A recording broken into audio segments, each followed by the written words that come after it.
it's actually a caucus vote that makes that happen. Okay, we'll talk more about this after the Prime Minister speaks. Here he is now. Coast to coast, vaccination is underway. As of last week, we had delivered close to 1 million doses total to the provinces and territories. There's still a lot of work to do, but these shipments are already bringing relief and hope to communities across the country. Every day, more vulnerable people in long-term care homes and more healthcare workers are getting vaccinated. And in Indigenous and Northern communities too, the immunization campaign is ongoing. Last week on Vancouver Island, 600 doses arrived for the Cowichan tribes. Within just 2 days, every single one had been administered. Over the weekend, 9 Cree communities in northern Quebec received boxes of doses. And in the coastal Inuit community of Nain, Nunatsiavut, Canadian Rangers were deployed and did great work to support the vaccination efforts. This is what teamwork looks like. To everyone who's part of this effort, thank you. When we work towards a common goal, we get results for all Canadians. Now, even with this good news, the situation is still critical. Our fight is not over. That's why we have the plan Canada needs to get you and your family vaccinated as soon as possible and to deal with any roadblocks that come up in our way. For example, Pfizer's global supply issues are not ideal, but that's why we were so ambitious in the large numbers of contracts we signed and doses we secured. I can tell you that Minister Anand is in contact with the company every day. Remember, this situation with the Pfizer delay is temporary. Our vaccination objectives for the first quarter of the year, January to March, are not changing. The total number of doses committed to us is still the same, with every Canadian who wants to get vaccinated able to get vaccinated by September. Quand je dis que tout le monde doit faire sa part, je m'adresse aussi. When I say that everyone has to do their part, I'm also talking to travelers. It's not the time to be traveling abroad. If you had planned to leave the country, please, on behalf of all Canadians, cancel your trip. It's not worth catching COVID-19 and bringing it back to Canada for a trip down south or elsewhere. As you know, travelers must quarantine upon their return, and the consequences are very severe for those who do not follow the rules. As to this new variant of the virus, whether in England, South Africa, or Brazil, we are closely following the situation. But one thing is certain. With these new mutations, circumstances could change very quickly.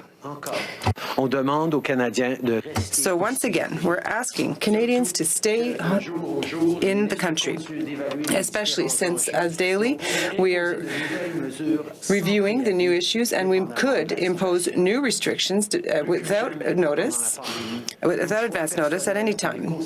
More than ever, before, during this pandemic, your behavior has consequences for others. Continue to be vigilant. We must continue to help one another. When we don't follow the rules, healthcare workers and the most vulnerable members of our population are at risk. Remember, this is a temporary situation. Vaccines are being deployed. Let's stay strong for the next few months, because just like you, I'm really looking forward to spring. It's absolutely critical that everyone keeps doing their part to slow the spread of COVID-19. We owe it to ourselves, to our families, and to everyone around us. Vaccines are coming. In a few months, spring will be here. So now is not the time to abandon our efforts. I think of the tragic and unacceptable situation in long-term care facilities in Ontario and across the country. Our parents and grandparents deserve better. Our nurses deserve better. So to the residents, we are doing everything we can to get you your vaccine as quickly as possible. And to the workers, I know your families are worried as you are worried about them. I know that your kids are afraid to lose you every time you go to work, and you're afraid of bringing home the virus. So if you haven't already received it, we're getting you your vaccine as soon as possible. So thank you for everything that you do. your dedication, your commitment to Canadians impresses us all. There's a lot more work to be done, but we're making important progress.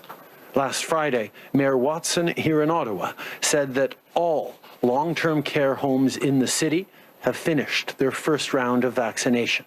In Quebec, 3/4 of long-term care home residents have had their first shot. More doses are coming, and we won't stop until everyone is safe.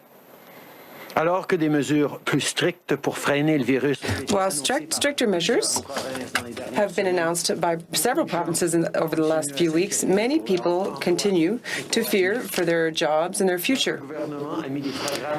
Our government has implemented measures to help you, and we are here to help you as long as need be. During the cabinet retreat, the team reviewed our strategy to continue to support families, workers, and businesses in order to get the overall economic picture. We received presentations from two experts, Kevin Milligan from UBC and Francis Donald from Manulife. We also who talked to us about the recovery. From this global crisis, we want to make sure that everyone, every worker, parent, and young person lands back on their feet. To help do that, part of our strategy is ensuring that Canada becomes the global clean tech leader, and that Canadian workers be at the forefront of that vision. On that note, it's great to see that Unifor members ratified their agreement with GM Canada to build battery electric commercial vans here in Canada. Including this agreement, deals that have been announced over the past few months have secured nearly $6 billion of investments in the Canadian automotive sector. These deals are protecting and creating good middle-class jobs, and they're creating new opportunities right across the country. With these investments, Canadian automotive workers and businesses will continue to lead in growing markets for efficient, electrified, and smart vehicles. Like we said when we presented our climate plan, a healthy environment and a healthy economy, clean technology presents enormous opportunities for economic growth and jobs. When a project is good for workers, for growing the middle class, and for protecting the environment, everybody wins. There's still a lot of work to be done to rebuild a stronger, cleaner, and more inclusive economy, and announcements like these are exactly what we need to get there. Before we end today, I'd like to say a few words about this week's inauguration in the United States. Tomorrow, Canadians and people around the world will be watching the swearing in of President-elect Biden and Vice President-elect Harris. This moment will mark a new chapter in the incredible relationship between our two countries. I also want to address reports surrounding the Keystone XL project. Yesterday, I spoke with our ambassador, Kirsten Hillman. We've had a clear and consistent position supporting this project for years. Our government is making sure that Canada's views are heard and considered by the incoming administration at the highest levels. And of course, I'm really looking forward to working closely with the new president and his team to create jobs and build back better for us all. Merci tout le monde. Thank you, everyone. Thank you, Prime Minister. We'll begin the question period over the phone. Operator? Thank you. Merci. Première question, Catherine Nevers, Presse canadienne. First question, Canadian Press. Yes. Good morning, Mr. Trudeau. You just said that your government could impose new restrictions upon travelers without advance notice. I'd like to know which measures you mean specifically. What is it that you're considering? Answer. As I said, we are closely watching the situation, especially the mutations that we see here and there across the world. We want to do everything we can to protect Canadians here in the country. That is why we strongly recommend that no one take non-essential trips. And we continue to have some of the strictest measures in the world when it comes to quarantining and tracing before and after people travel to ensure that Canadians are properly protected.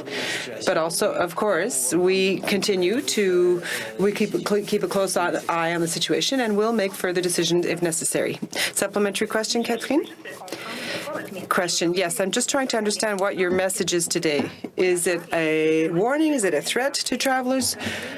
Are you telling them, come back now? Because we may be imposing further measures without advance notice. Answer. I think that what people saw when we imposed measures around Christmas, when it comes to having to provide a negative test before returning to Canada, we are always prepared to add additional measures. We recognize that the Constitution allows people to travel, but at the same time,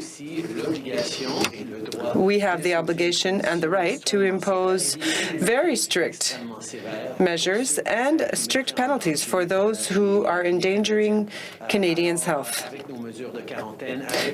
So, with our quarantine measures, with our tracing measures, and with our recommendations to avoid travel, we hope that we can continue to protect many Canadians and to protect Canadians well. But if need be, we will impose further measures.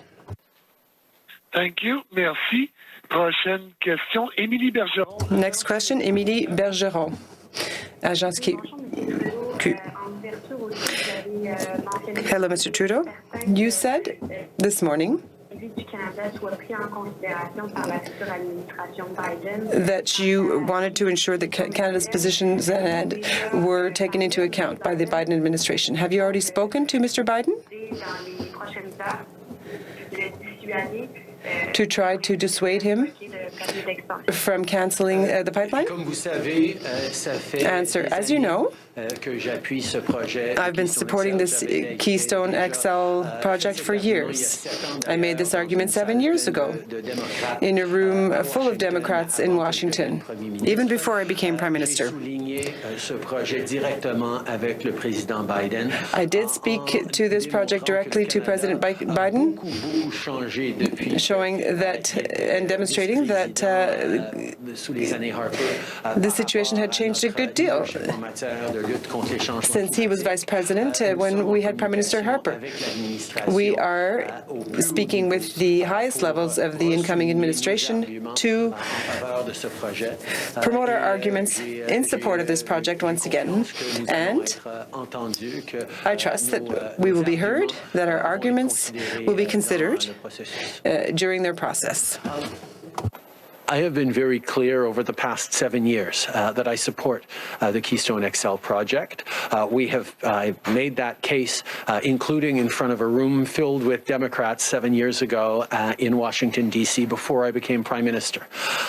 We have highlighted, including in a direct conversation I had with President-elect Biden a number of weeks ago, that Canada has, in the intervening few years, become a global leader on the fight against climate change and moving forward on transforming our economy in positive ways to reduce carbon emissions, and that Keystone XL continues to be an important project for us. Over the past number of days and continuing today, we are communicating our arguments in favor of Keystone XL directly to the highest levels of this administration, and we will continue to work closely with them on this and many other initiatives to protect jobs and grow the economy in ways that also fight climate change. Also question, Émilie? Follow-up question, Émilie? Yes. Are you considering legal means such as those suggested by Premier Jason Kenney of Alberta? I'd also like to hear about Pfizer. The European Union Apparently, it will only be affected for 1 week, where in terms of the Pfizer delays, whereas here in Canada, it's 4 weeks delay. What do you have to say about that? Answer, well, I plan to speak with Premier Kennedy later today to understand his perspective and his position fully.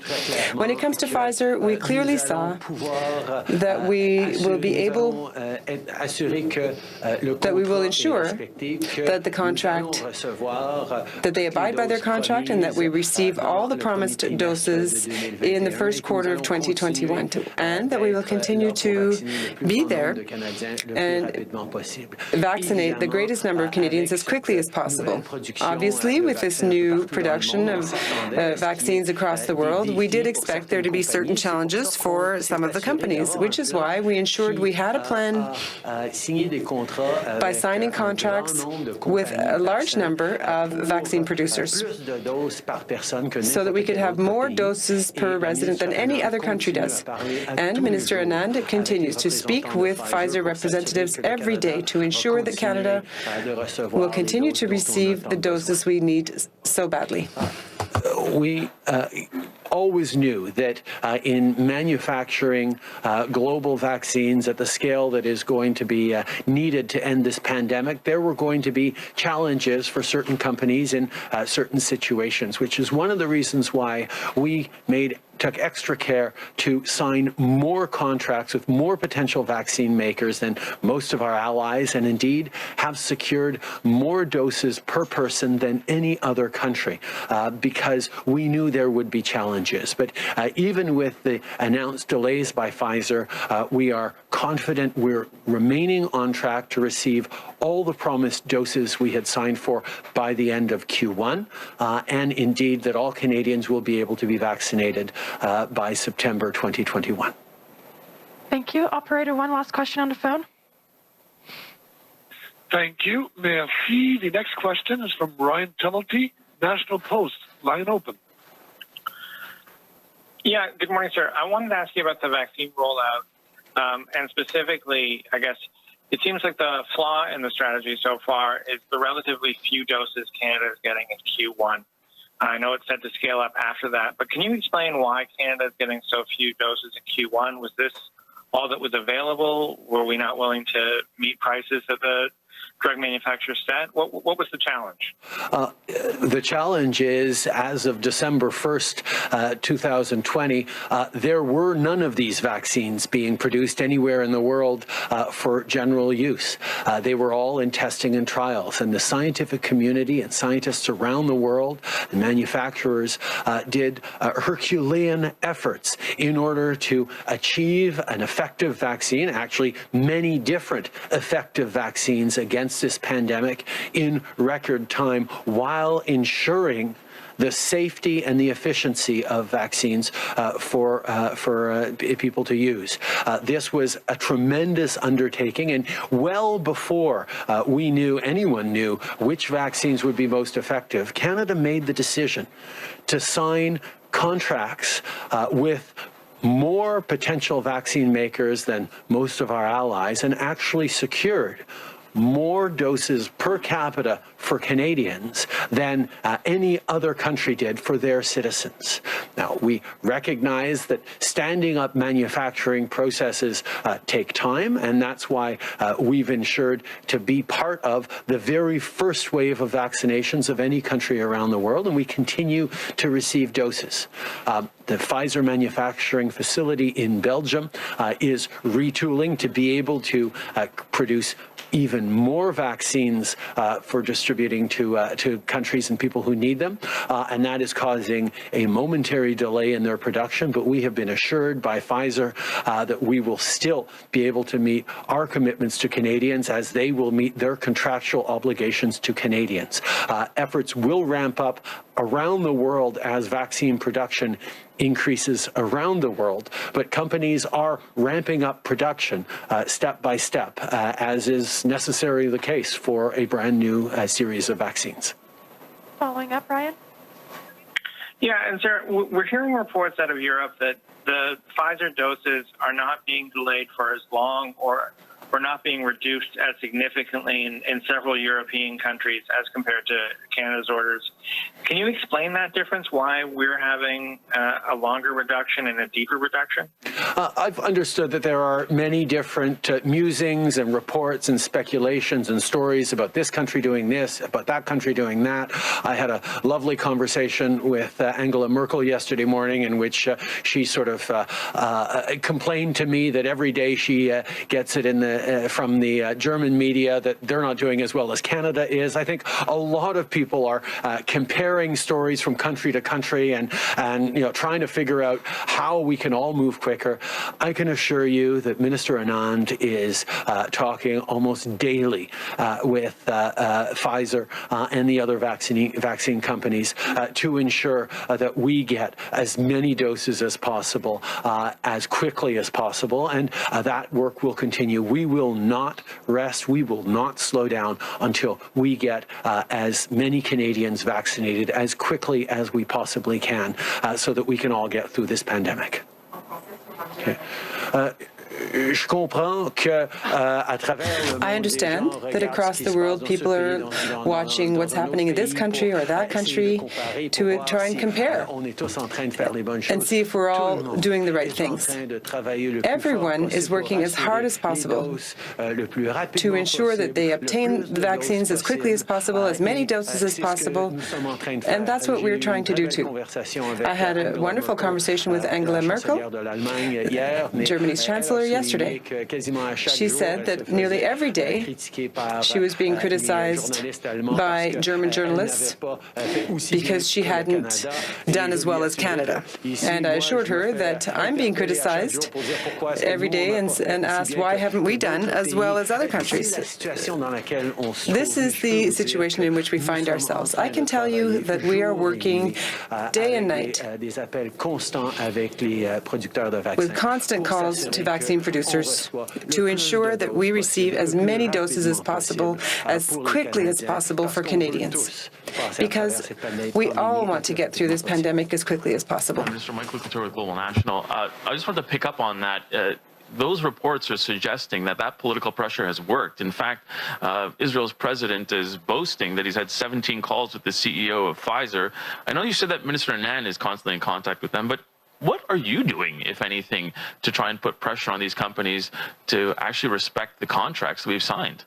The companies are respecting the contracts that we've signed. We will receive the doses that were committed by the end of Q1. We will have Canadians vaccinated, everyone who wants it, by September. These are the things that we've committed to Canadians, and we continue to work every day reaching out to the top levels of vaccine companies, including myself being involved, to ensure that we are getting the doses we need. Hi, Prime Minister. Tom Parry, CBC. The World Health Organization has an interim report out today, or yesterday, about the global pandemic response. It talks about the WHO being slow to declare a pandemic and countries around the world being slow to respond. I know you've said there will be a time for Canada to look at the lessons learned from all this, but I'd love to get your response to this report. And also, do you think that Canada and other countries should have been better prepared for this pandemic? We're, of course, looking very carefully at this interim report and seeing how we can apply those lessons, not just for future challenges, but right now to Canada's pandemic response. Obviously, there are things looking back that we could have, should have done differently. And I think one of the most important things as we move forward is making sure that we learn from this experience for future governments and future administrations. I can tell you that the experience of SARS in 2003 left Canada significantly better off and better prepared than many other countries for dealing with this pandemic. But even then, there were other things that we might have done that we didn't quite do in time, and that's why we're always going to be learning about how to better keep Canadians safe and how to better prepare for eventualities like this in the future. Bonjour, Monsieur Trudeau. Laurence Martin de Radio-Canada. Good morning, Mr. Trudeau. Laurence Martin, Radio-Canada. When it comes to travel abroad, we understand that you wish people to avoid traveling at all costs. But now there is a break coming up. Are we going to, during the March break, are we going to try and prevent all Canadians from traveling during March break?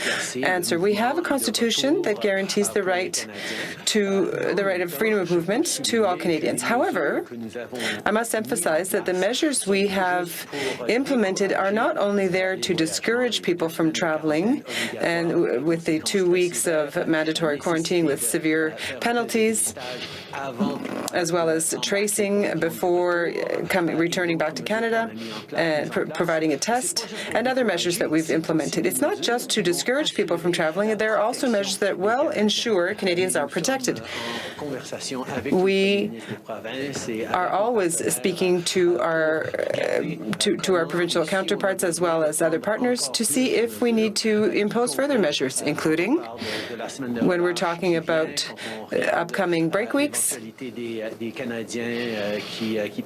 eventually Canadians who spend the winters down south, and when they begin to return to the country in the spring, we're going to look at everything we can do to ensure Canadians are protected. Minister Kevin Gallagher, CTV National News. Conservative leader Aaron O'Toole has said that he'd like to kick Derek Sloan out of the Conservative caucus. They're going to have to decide about that for Mr. Sloan accepting donations from Paul Frum, self-described white nationalist.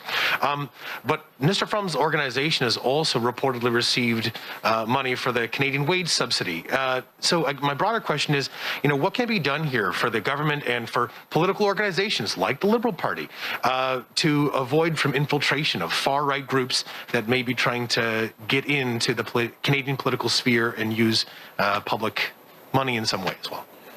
Well, I think, Kevin, you're combining a number of different things. First of all, political parties need to remain vigilant, particularly in the wake of what we've seen in the United States, from the infiltration or the active presence of fringe or extremist or violent or unacceptable or intolerant elements. And that's something that we constantly need to work towards as all politicians in Canada, which is incidentally why the Liberal Party has been calling for Aaron O'Toole to remove Derek Sloan from caucus for many, many months now, following a number of unacceptable comments that he has made. We are pleased that Aaron O'Toole has finally decided to take leadership, and we'll see how that unfolds.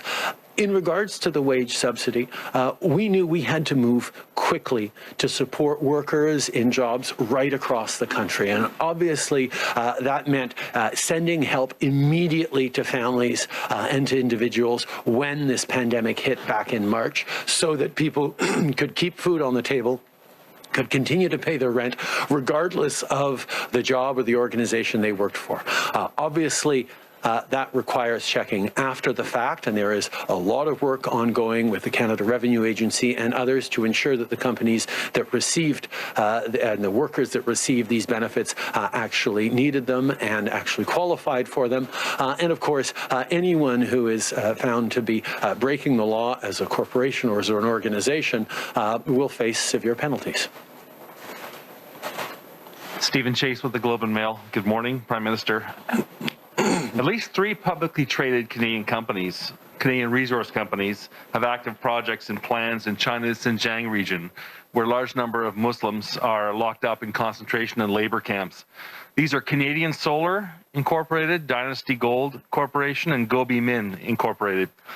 Can you assure Canadians that these companies are not using forced labor and are not contributing to human rights abuses of Chinese Muslim minority? And has the government taken any steps to speak to these companies?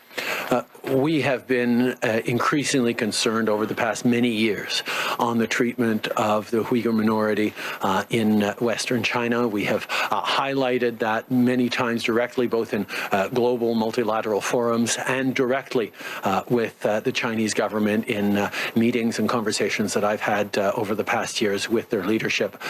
Over the past number of days, we've announced further measures around restrictions on benefiting from labor used in the region that may be forced labor by the Uyghurs.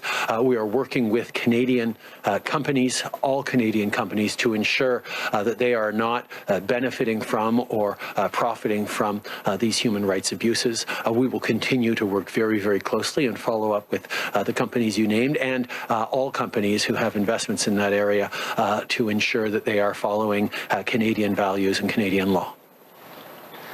Hello, Prime Minister. Mike Blanchfield, Canadian Press. Can you give us a bit more detail? You've told us what you've done on Keystone in the past. What do you plan to do tomorrow after Biden is inaugurated? I mean, are you going to call him directly? Are you going to try to persuade him to delay this action? Would you support legal action by the Alberta government if it comes to that? Can you give us some specifics about what's next on Keystone for you? Like I've said, I've been very, very clear on my support for this project for the past 7 years. I have continued to work with American officials and members of various administrations on promoting and demonstrating the importance of this project from a jobs perspective, but also from an energy security perspective. I brought up this issue in my very first conversation with President-elect Biden before Christmas. Our officials in Washington have continued to make the case for Keystone XL. We understand, of course, that it is a commitment that the administration made many months ago, or the candidate, Joe Biden, made to cancel this pipeline. At the same time, we continue to demonstrate the leadership that Canada has shown on fighting climate change and on ensuring energy security as a priority for North America. We're going to continue to make that case, and I look forward to speaking with Biden, with President Biden, in the coming days to talk about this and many other issues that we will work on together as we build back better and as we fight COVID-19. Merci beaucoup. C'est ce qui met fin à la conférence de presse d'aujourd'hui. Thank you very much. This brings today's press conference to a close. Thank you, everyone. All right, and that is the Prime Minister of Canada on this Tuesday addressing